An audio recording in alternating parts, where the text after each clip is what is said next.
Welcome back, PetaPixel viewers, to our phone Fandango today. We're going to be comparing the Samsung S24 Ultra versus the Google Pixel 8 Pro versus the iPhone 15 Pro Max, because we have now reviewed all three of these phones. They have very similar characteristics, and so we're going to put them to the test against each other today. Now, I know after all these phone videos lately, you might need some reminding that yes, we are still indeed a photography, videography channel, but you know what, photographers and videographers use smartphones all the time for creative uses. And so we are going to be looking at this in terms of how we would use these for photography and videography. There's so many intricacies into the different OSs and the way they handle and speed of processing stuff. We're not really going to get into that. We really want to talk about the cameras that we have here, the fact that all three of these cameras now feature 5x lenses. We're going to talk about that as well. Image quality overall, portrait mode, night photography mode. We really want to focus on these core values that all of these phones share. I know there's so many other phones, Huawei, Xiaomi's, Vivos and stuff, but again, we just don't really carry these in North America, so we're sticking to the big three. Okay, so we're going to start things off with lenses and cameras, and we'll get the easiest ones out of the way first. It's the ultra-wide cameras on these phones. So, you know, we actually have a tie here before we go any further, and you could call it tie for second or tie for last. Tie for worst. Or tie for worst if you really want to be mean like Jordan there on these ultra-wides. He really doesn't like them very much. And that's understandable because they often don't take very good images. So to tie for worst, Jordan, we are looking at the Samsung S24 Ultra and the iPhone 15 Pro Max. So both of these have a roughly 13mm equivalent. They're both f2.2s. And I mean, look, they have their place. They can be fun. They can give you a very dynamic wide angle look, and you can actually get quite close, almost to touching the lenses. So you can do neat ultra wide macros, but both are limited to 12 megapixels. The corners often get a little bit rough looking. They're just not going to deliver the best results out of the cameras. So that makes the winner the Google Pixel 8 Pro. This actually has quite an updated ultra-wide camera. So first off, this is a 48 megapixel sensor, not a 12 megapixel sensor. It starts off with a wider 11mm full frame equivalent, so it gets you a little bit more dramatic kind of look. Still focuses nice and close, and it's an f1.95, so it's even faster than the competition. So, you know, I still find that I don't use this lens that much, but of all three, this is easily the best. Okay, now on to the main camera. This is pretty much our most important camera here, our largest sensor, our best image quality. In third place, and this is highly subjective, but I'm going to give it to the Samsung S24 Ultra. Look, all three of these phones are very close. The Samsung does have some unique factors. It's a nice fast f1.7 aperture, 23mm full frame equivalent, nice and wide, and most importantly, it is a 200 megapixel sensor. Now, on that note, when you shoot the 200 megapixels, you can only do that for JPEG. There is a slight advantage in overall detail, but it's very slight. And honestly, I think given the larger file sizes and the fact that most of this stuff is going to be used for social media applications, I don't really consider that a big advantage. My main knock against the Samsung files is this. Although I can get some beautiful images out of the camera, it seems to be that as I'm shooting different locations, I'm getting just kind of different color balances, different effects. Everything always looks maybe a touch too vivid, a touch too over sharpened. I mean, you can see on our sample, the Samsung sensor is very contrasty, but it's clearly over sharpened, and it doesn't actually have a lot of inherent detail, just a lot of edge sharpness, as if somebody cranked the clarity slider. So in my opinion, I like to go with something a little bit less processed looking. In second place, it is going to be the iPhone 15 Pro Max. We've got a really nice sensor, f1.78 aperture, 48 megapixels. With the iPhone, what I would say about it is, although it has very similar detail to what the Samsung delivered, it doesn't do the over-processing as much. I also really like the fact that the iPhone's colors tend to be a little bit more consistent across the board, a little bit more toned down, nice warmth I find with their color balance, which I usually find pretty pleasing. And if I want it to be more processed and sharpened up, I always have the option to do that instead of having it baked in like the Samsung.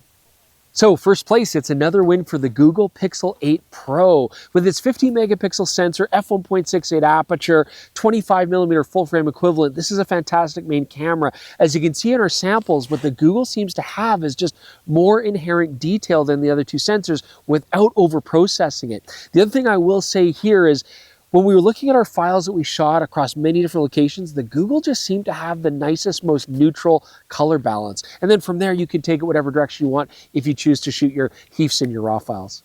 Okay, so finally, let's talk about the 5x lenses that we find here on the phones. And again, I just keep moving benches because Jordan keeps saying new camera, new bench. So, okay, this is a different bench. So in third place, it's going to be the iPhone 15 Pro Max.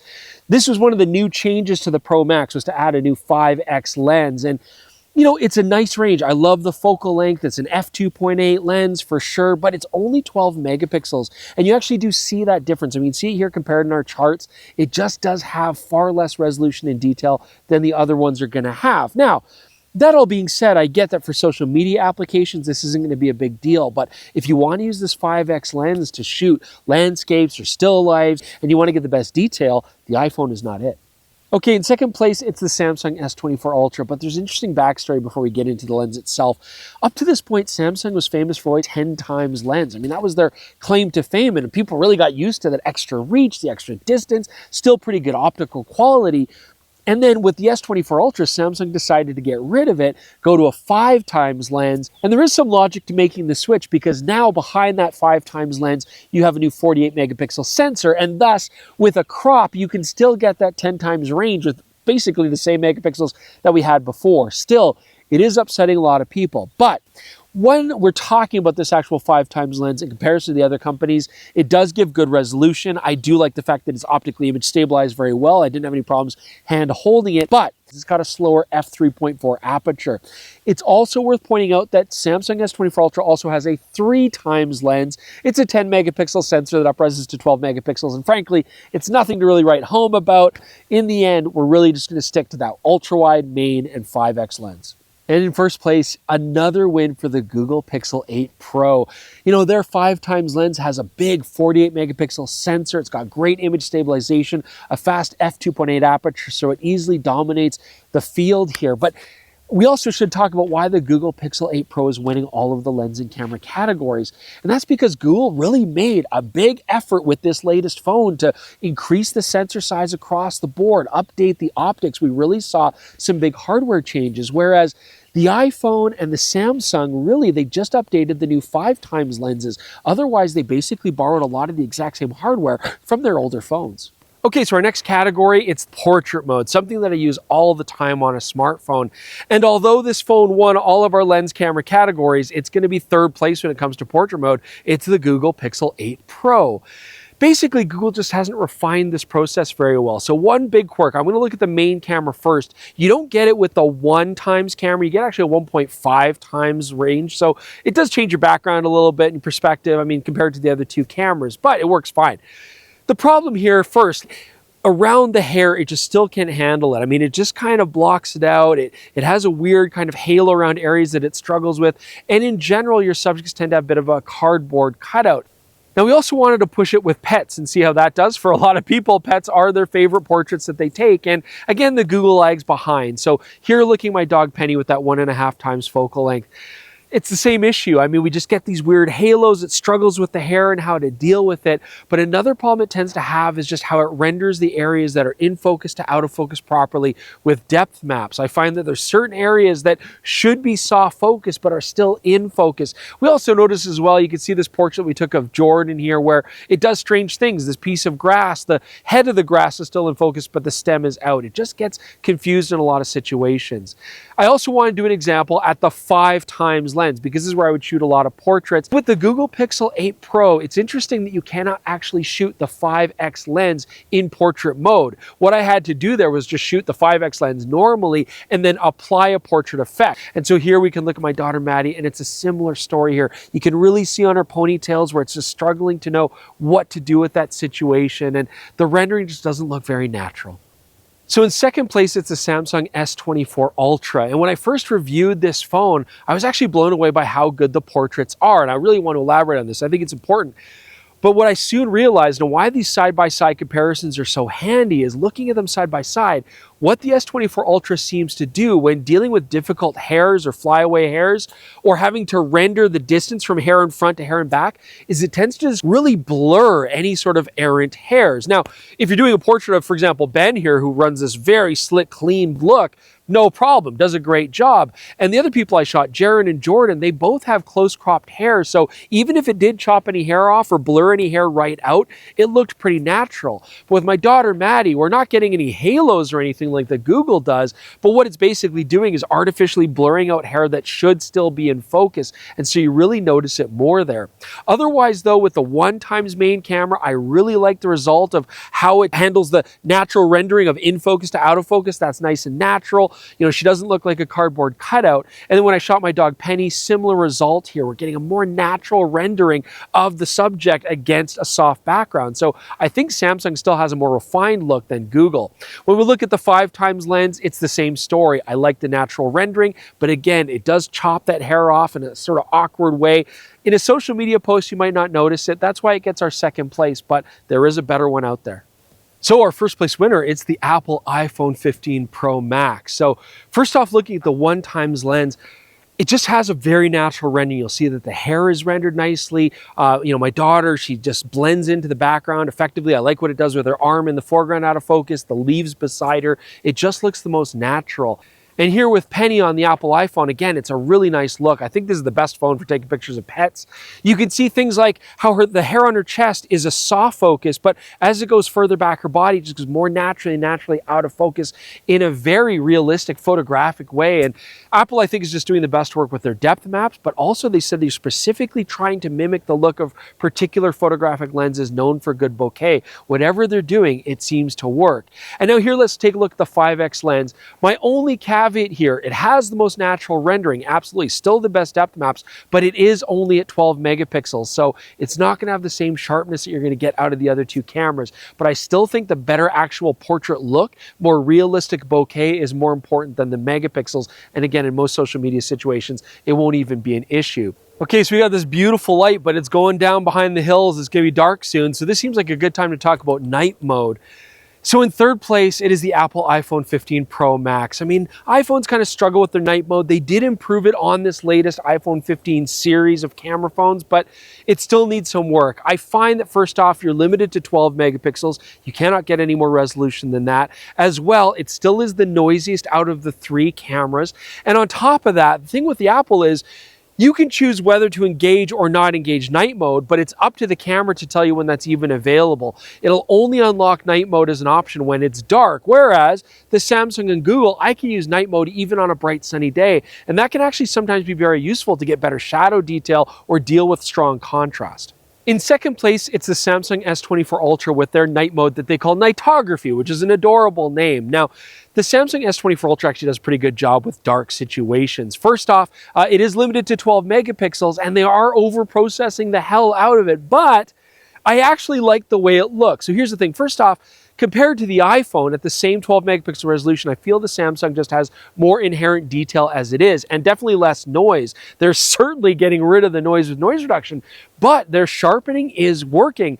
So much so that when we're going to talk about the Google next, I actually found the level of detail to be actually very similar, and a hard time really deciding which one was naturally better. I had to take a second look. In the end, I think if you can do it without over-processing the image, that's better. But kudos to Samsung for actually delivering pretty effective, sharp, detail-rich night photos at 12 megapixels. And so in first place, it's no surprise, yes, it is the Google Pixel 8 Pro with their night sight night mode. And we've always been impressed with night sight. I mean, even the older smartphones, it was really good. They've managed to stay ahead of the curve, even up to this Pixel 8 Pro series. Their night sight works fantastic. I mean, first thing that's a big benefit, you're not losing any resolution. You get the full 50 megapixels out of that main camera. Also, I like that we're getting good detail without having to do any over sharpening, and any noise reduction here is still quite mild. So we're just getting naturally less noise. We're getting good detail, and then we can always push those files further and still have all that extra resolution.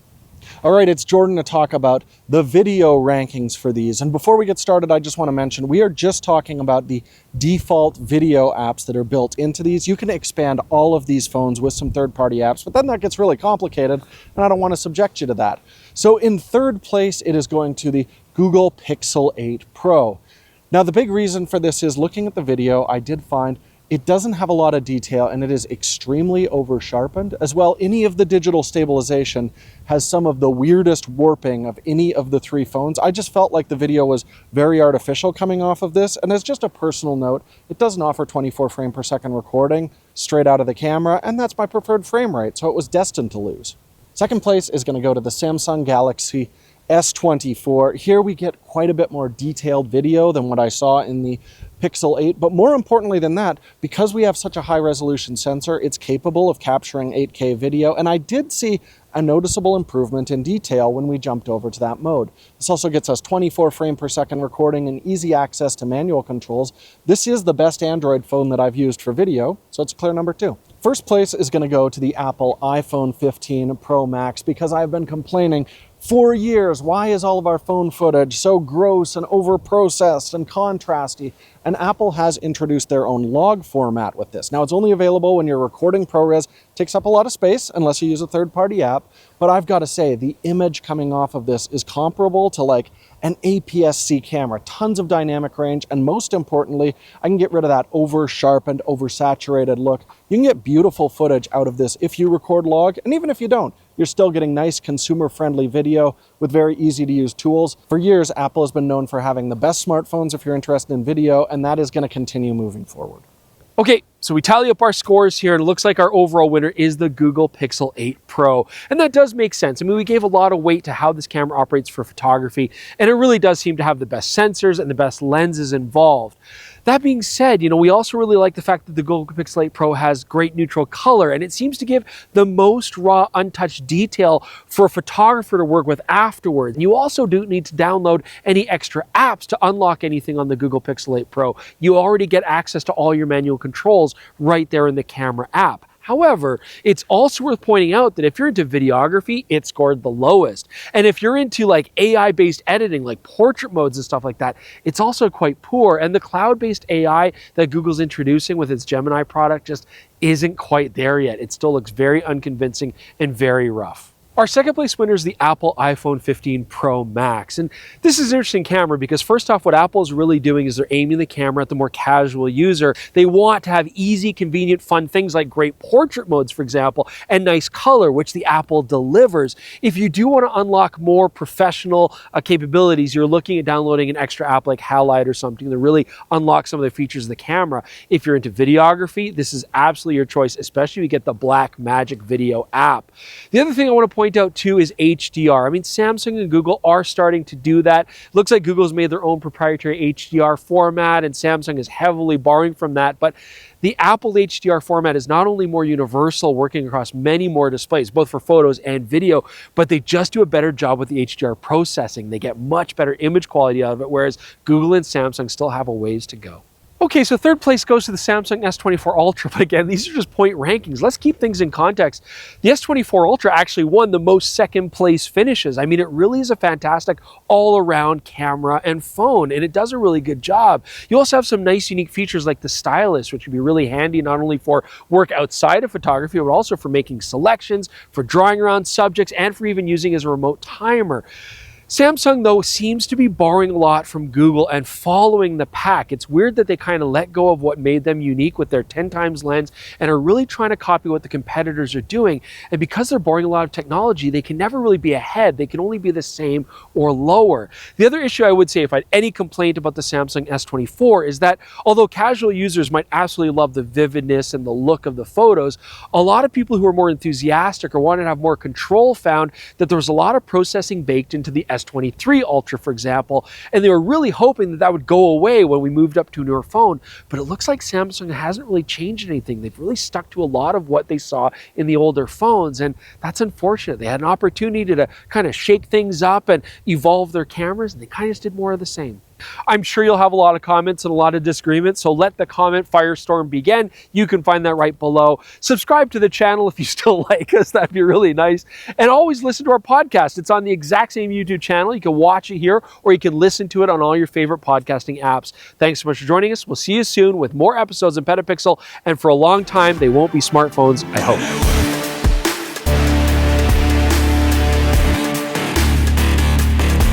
The S24 Ultra and the